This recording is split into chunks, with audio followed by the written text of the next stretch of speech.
The tea was Earl Grey, steaming and fragrant, served in the delicate porcelain cups we'd bought at an antique fair in the Cotswolds. Benedict smiled as he set it down on my desk, his face the picture of a supportive fiancé. "You've been working too hard, Isla," Benedict said, his voice smooth and soothing. "You've found the crown jewel of the Tudor archives. Take a moment to celebrate. With me." I smiled back, exhausted but exhilarated. For 3 years, I had hunted for the lost correspondence of Catherine of Aragon, letters that would rewrite the history of her divorce and the English Reformation. That morning, I had finally cracked the code in the parchment. I had the primary sources, the translations, and the draft that would secure my future at Oxford. I took a long sip of the tea. It tasted slightly bitter, a metallic tang beneath the bergamot, but I dismissed it. My mind was on the manuscript. "It's going to change everything, Benedict. The Regius professorship. It won't just be a dream anymore." Benedict's smile didn't reach his eyes. "Yes. It really is a career-making discovery." I stood up to reach for my laptop, but my legs felt like they were made of lead. A sudden, violent wave of dizziness crashed over me. I gripped the edge of the mahogany desk, my vision blurring. "I feel strange." I looked at the screen of my laptop. It was blank. The external drive, the one containing all my digital backups and the encrypted research, was gone. I looked at the shelf where I kept the physical manuscript. Empty. "Benedict," I whispered, my tongue feeling thick. "Where's the file? Where are the letters?" He didn't rush to catch me as I slumped back into my chair. He simply leaned against the doorframe, his hands in his pockets. "The university needs a stable hand for that chair, Isla. You're brilliant, but you lack the political weight. I, on the other hand, am already being vetted. With your discovery under my name, I'll be the youngest permanent chair in Oxford history." "You stole it," I gasped, the room spinning faster. "You're stealing my life." "I'm securing our future," Benedict said, though there was no us in his eyes. He walked to the kitchen and I heard a sickening sound, the click of the gas stove being turned on without a flame. "You've been so stressed, darling. Everyone knows you've been on the verge of a breakdown. A tragic accident, a gas leak. It's a sad end for a brilliant researcher." "Benedict, please." I tried to scream, but only a dry sob came out. "Sleep now, Isla," Benedict said, his voice fading as he walked out the front door, locking it behind him. The heavy, cloying scent of gas began to fill the small flat. I crawled toward the window, but my muscles refused to obey. My heart slowed, the darkness pressing in from all sides. My last thought wasn't of my research, but of the cold, calculating man I had planned to marry. Then the world went black. I woke up with a start, the scent of old parchment and beeswax hitting my nose like a physical shock. My lungs weren't burning with gas. They were filled with the familiar, dry dust of the Bodleian Library archives.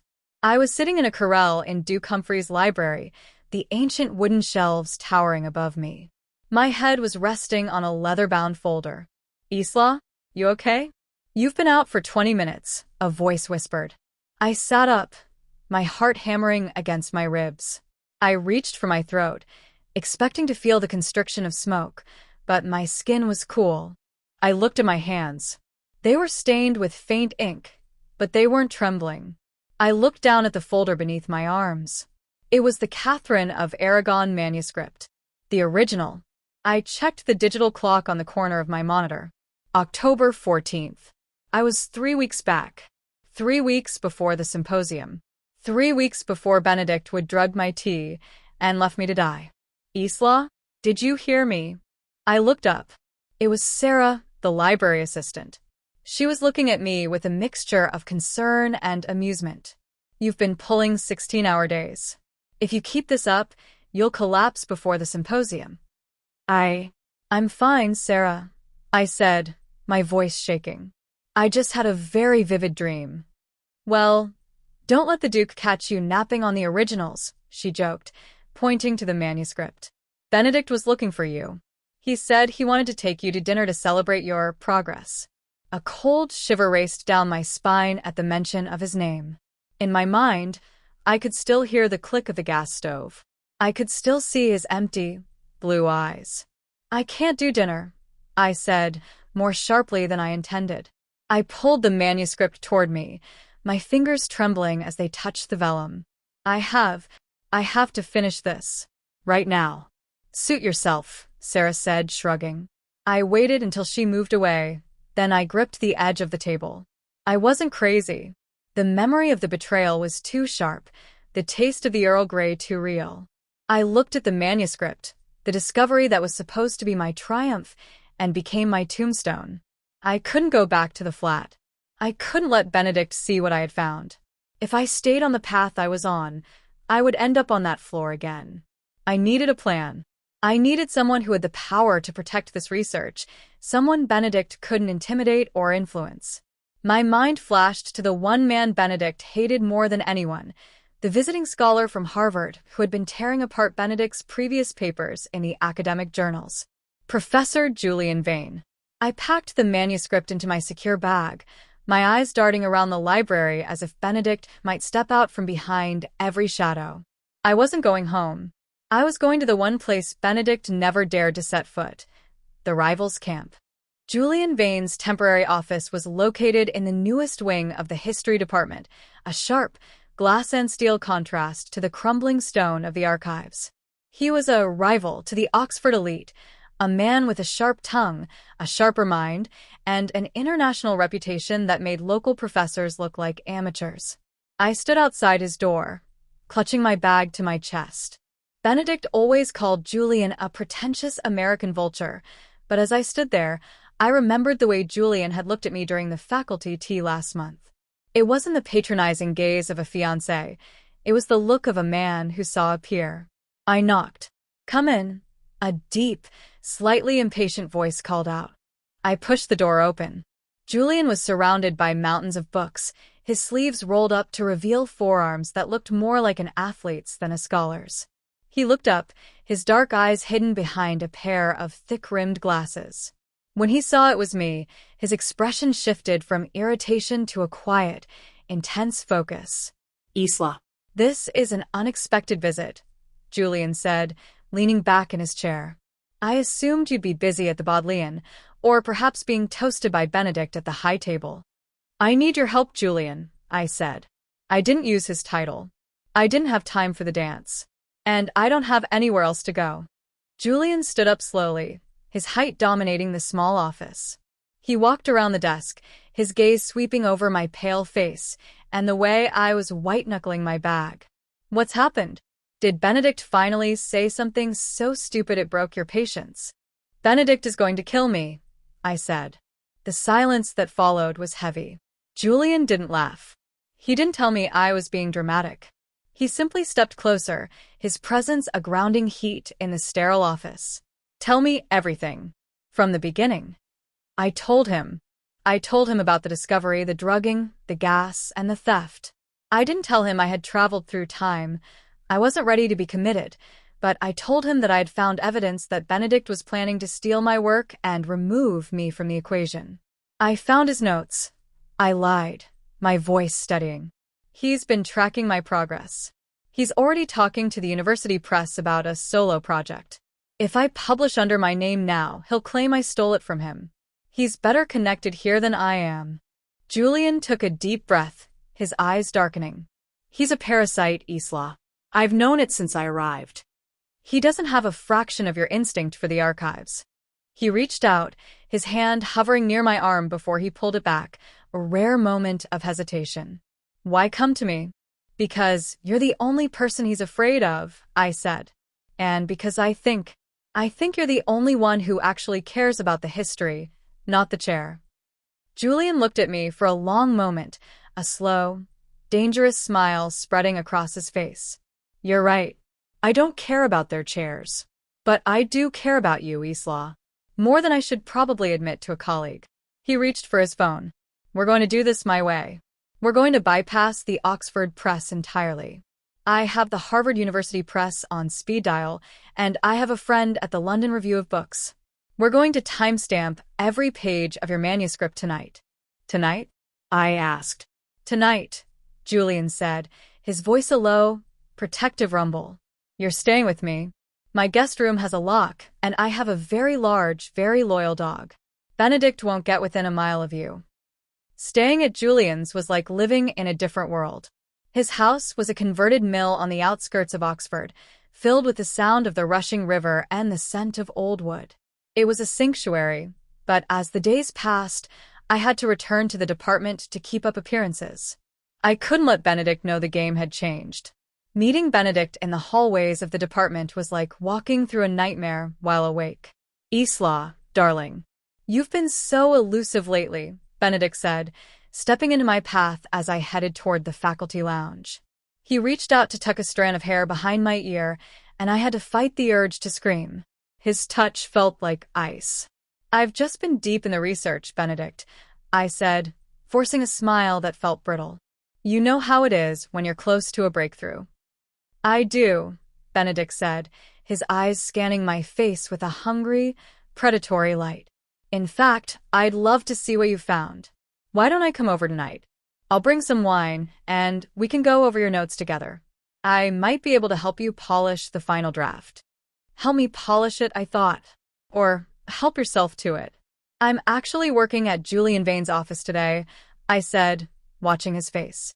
"He's helping me with some of the Latin translations. His expertise in the Vatican archives is unparalleled." The mask slipped for a second. Benedict's jaw tightened, a vein pulsing in his temple. "Vane? Why would you go to that arrogant American? He's a guest, Isla. He'll be gone in a month. I'm your fiancé. I'm the one who will be here when the dust settles." "It's just professional, Benedict," I said, stepping around him. "Julian has resources I can't ignore." "I don't like it, Isla," Benedict said, his voice dropping to a warning tone. "It looks bad. It looks like you don't trust the people who love you." I stopped and looked back at him. "Trust is earned, Benedict, not given because of a ring." I walked away, my heart pounding. I could feel his eyes on my back, a heavy, suffocating weight. He was getting desperate. I could see it in the way he checked his watch, the way he lingered by my desk. He knew I was pulling away, and in his mind, that meant he had to move his timeline forward. That evening, I returned to Julian's mill. He was waiting for me in the kitchen, a glass of red wine in his hand, and a stack of proofs on the table. "You look like you've been through a war," Julian said, pulling out a chair for me. He asked to see the notes again. I said, sinking into the seat. "He's getting impatient. He knows I'm close." Julian sat down across from me, his expression turning serious. "The Harvard Press has verified the timestamps. We've sent the digital proofs to 3 different international repositories. The moment he stands up at that symposium and claims your words as his own, we'll have him in a digital vice." He reached across the table, his hand covering mine. This time, he didn't pull away. His skin was warm, his grip steady. "Just a few more days, Isla. Stay with me. Stay focused. We're going to burn his career to the ground, and you're going to be the one holding the match." I looked at him, at the dark, fierce intelligence in his eyes, and for the first time in a long time, I felt something other than fear. I felt a spark of something new, a connection that wasn't built on academic convenience or social standing, but on mutual respect and a dangerous, growing heat. The rain lashed against the windows of Julian's converted mill, a relentless rhythm that underscored the frantic energy inside. For a week, this house had been our fortress. The air in his library was thick with the scent of roasted coffee, old vellum, and the faint, grounding aroma of the sandalwood soap Julian used. We were surrounded by a sea of photocopies, digital printouts, and the original Catherine of Aragon letters, spread across the floor like a map of a forgotten world.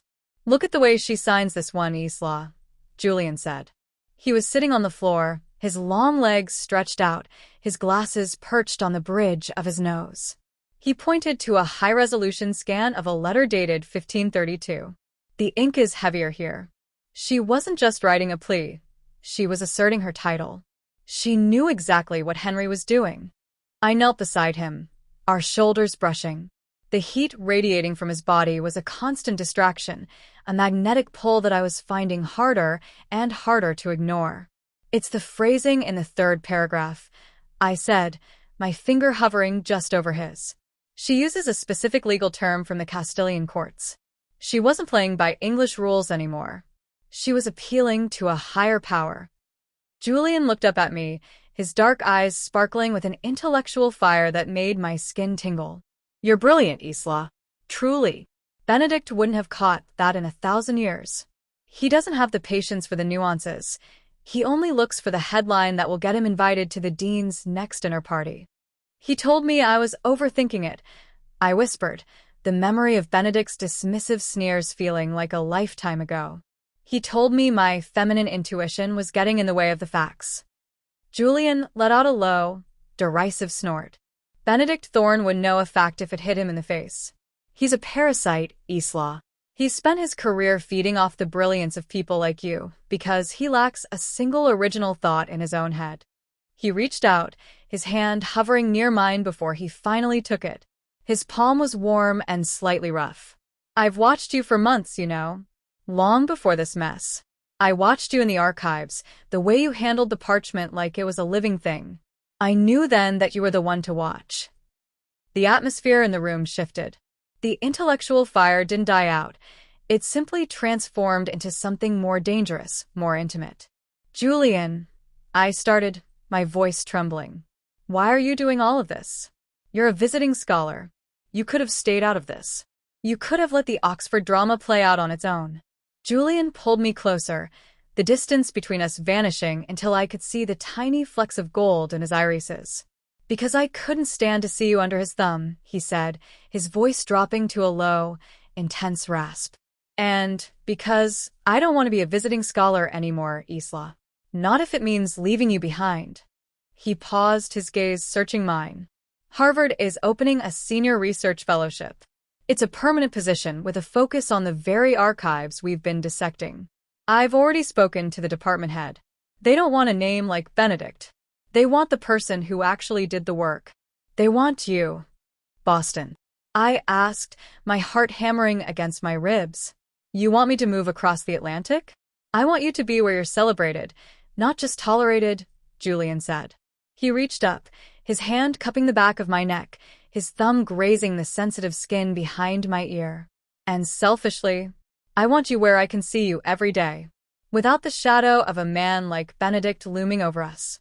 He leaned in, his lips just a breath away from mine. Isla, I think I've been in love with your mind since the first day we argued about the Tudor succession. But I think I've been in love with you since the moment you walked into my office and told me you were ready to fight. He kissed me then, a deep, desperate kiss that tasted of wine and survival. It wasn't the polite, calculated affection I had grown used to with Benedict. This was a collision of two souls who had finally found their match.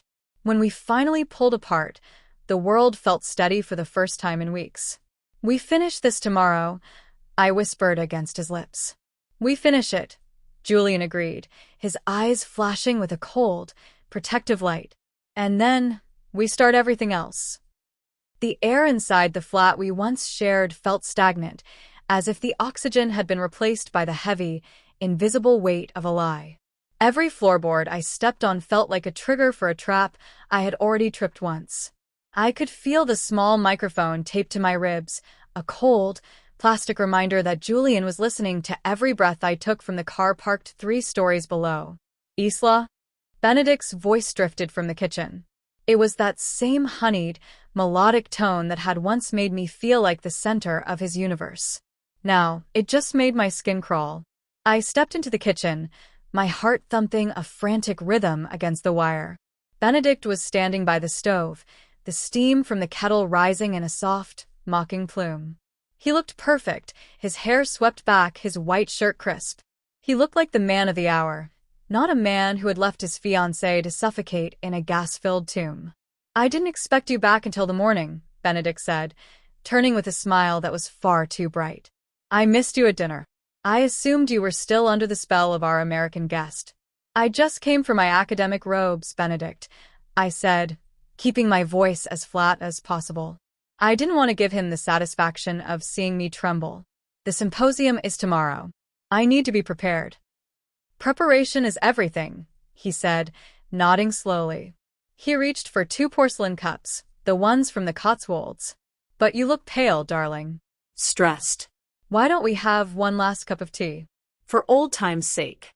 Earl Grey. I just brewed it. He poured the liquid, the dark tea swirling into the cup. In my mind's eye, I saw the blank screen of my laptop and felt the phantom heaviness in my limbs from that other, darker timeline. I knew exactly what was in that cup. I'm not thirsty, Benedict, I said, my voice hardening. Nonsense, he said, stepping closer, holding the saucer out like a peace offering. You've always loved my tea. Just a few sips to settle your nerves. You've been acting so erratic lately. It worries me. Erratic? I asked, a bitter laugh escaping my lips. Is that what you call it when someone realizes they're being hunted? Benedict's expression shifted. The warmth drained from his eyes, leaving behind a cold, clinical vacuum. He set the tea down on the counter with a sharp clink. You've been spending too much time with Julian Vane. He's poisoned your mind against the people who actually care about your career. No, Benedict, I said, stepping into his space. Julian showed me what it looks like when someone respects my mind. You just wanted to harvest it. I reached out and grabbed the mug. For a split second, his hand tightened around the handle, a flash of pure, murderous intent crossing his face. But I didn't flinch. I took the cup, walked to the sink, and poured the steaming liquid down the drain. As the dark tea vanished, I felt a surge of incredible, soaring power. What are you doing? He hissed, his voice dropping to a low, dangerous snarl. I'm ending this, I said. I pulled a small, glass vial from my pocket, one Julian had given me, and quickly swiped the residue from the bottom of the sink before it washed away. I tucked it back into my pocket. I know about the gas, Benedict. I know about the insurance. And I know you don't have a single word of your own to speak tomorrow. Benedict took a step toward me, his hands curling into fists. You have nothing, Isla. You're a hysterical girl with a grudge. No one at Oxford will choose you over me. We'll see about that, I said, grabbing my robes from the chair. I walked out of the flat without looking back. The moment I hit the pavement, the rain drenched me, but I didn't care. The car door swung open before I even reached it. Julian was out of the seat in an instant, his face white with terror until he saw me standing there. I heard it all, Julian said, his voice ragged. He pulled me into his arms right there on the street, his coat soaking up the rain as he held me so tightly I could barely breathe. When he stepped toward you, I almost broke the door down. I'm okay, I whispered into his chest, the scent of him finally washing away the smell of the tea. I have the sample, and I have my life. Julian pulled back, his hands cupping my face. His eyes were fierce, filled with a protective love that made the cold rain feel like a blessing. Tomorrow, Isla. Tomorrow we finish him. And then, I'm taking you so far away from this place that you'll forget his name ever existed. He kissed me then, a hard, rain-slicked kiss that tasted of victory. As we climbed into the car, I looked up at the window of the flat. Benedict was a shadow against the glass, but for the first time, he didn't look like a giant. He looked small. The storm outside Julian's mill had settled into a low, mournful howl, the kind of wind that rattled the ancient window frames and made the fire in the hearth dance in frantic patterns. Inside, the library had been transformed into a war room. Every available surface was covered in digital proofs, legal affidavits, and the white and blue report from the private toxicology lab we had rushed the tea sample to.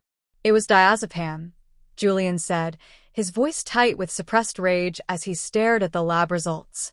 A concentration high enough to knock you out in minutes. Combined with a gas leak, you wouldn't have stood a chance, Isla. He wasn't just trying to steal your career, he was erasing you. I sat on the velvet sofa, wrapped in one of Julian's heavy wool sweaters that smelled of him, cedarwood and the crisp winter air. I felt a chill that the fire couldn't touch.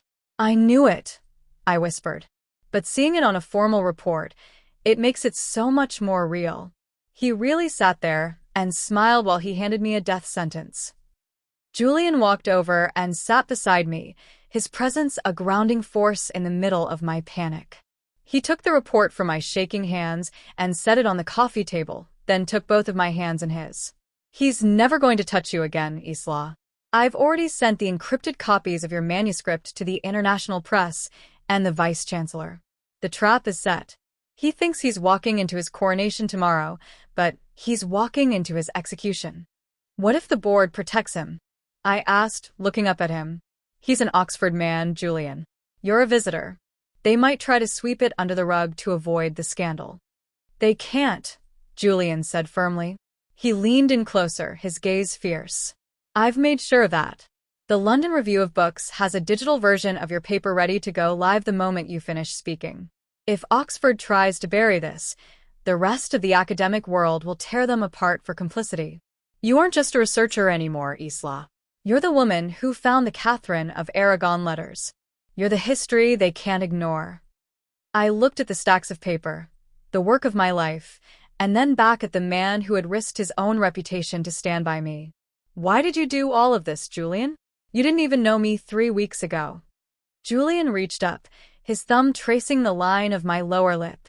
The firelight caught the silver at his temples and the raw, unshielded emotion in his eyes.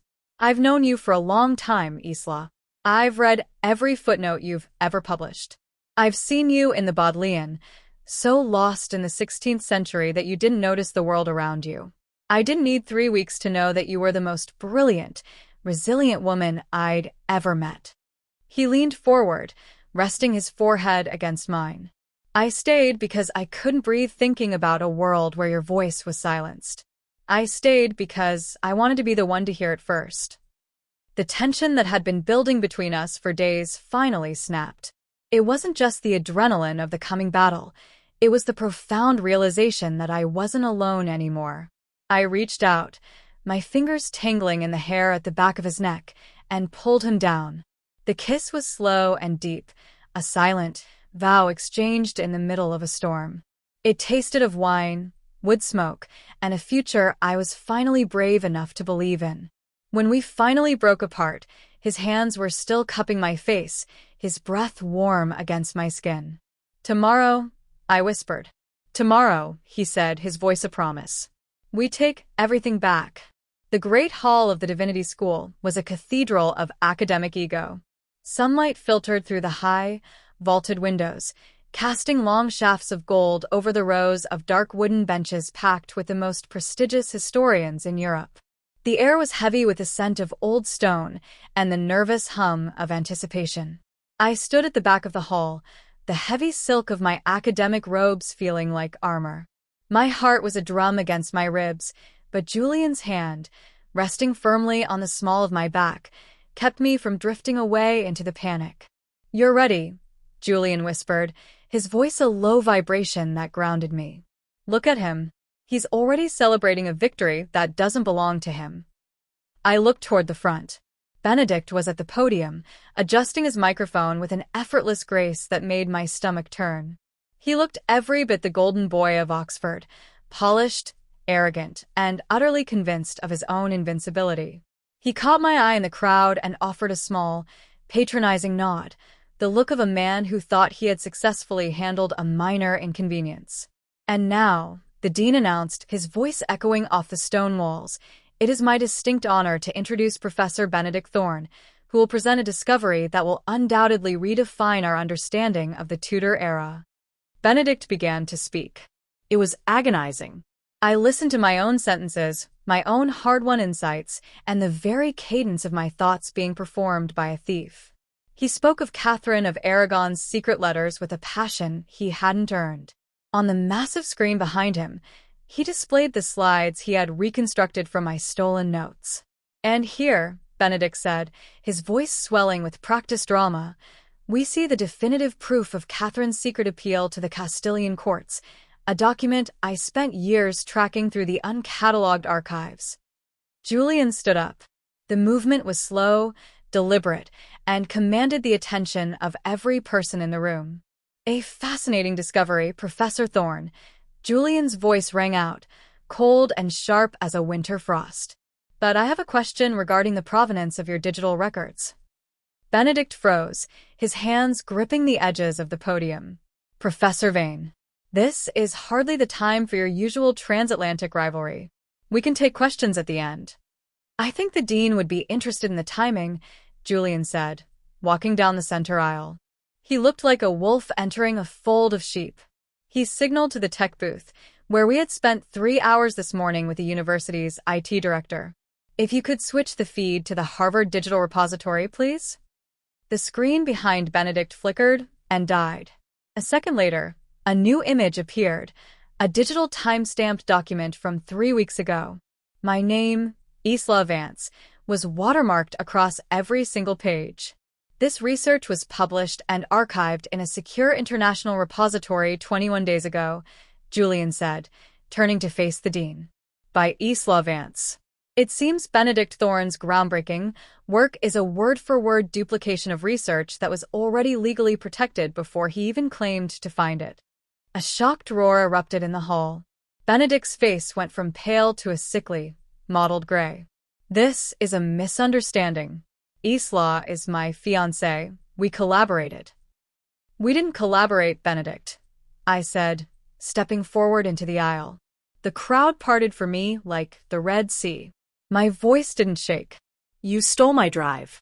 You drugged my tea. And you left the gas running in my flat so you wouldn't have to share the credit. I held up the toxicology report and the digital logs of the theft. The police are waiting in the vestibule, Benedict. And the Harvard University Press is already releasing my full manuscript. The dean stood up, his face a mask of cold fury. Professor Thorne, step away from the podium. Your tenure is revoked, and your credentials are under immediate review for criminal misconduct.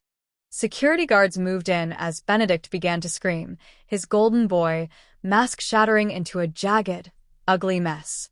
They led him out of the hall in handcuffs, the silence that followed his exit heavier than the noise that had preceded it. I stood in the center of the room, trembling as the adrenaline began to fade. Julian was there in an instant, his arms wrapping around me, shielding me from the stares of the stunned faculty. The stage is yours, Isla, he whispered against my hair. Tell them the real history. I walked to the podium. I looked out at the room and began to speak, not as a victim, but as the woman who had survived the shadows. An hour later, as the crowd dispersed, Julian and I stood on the cobblestones of the quad. The rain had stopped, and the air was crisp. Julian pulled me toward him, his hands resting on my waist. So, he said, a slow, beautiful smile spreading across his face. Boston has a lot more sun than Oxford. And the history department at Harvard is already asking when their new senior fellow can start. Boston sounds perfect, I said, reaching up to tangle my fingers in his hair. As long as you're there to argue with me about the Tudor succession. I'll be there for everything, Isla, Julian whispered. He leaned down and kissed me, a deep, victorious kiss that tasted of freedom and the start of a story that was finally, truly mine.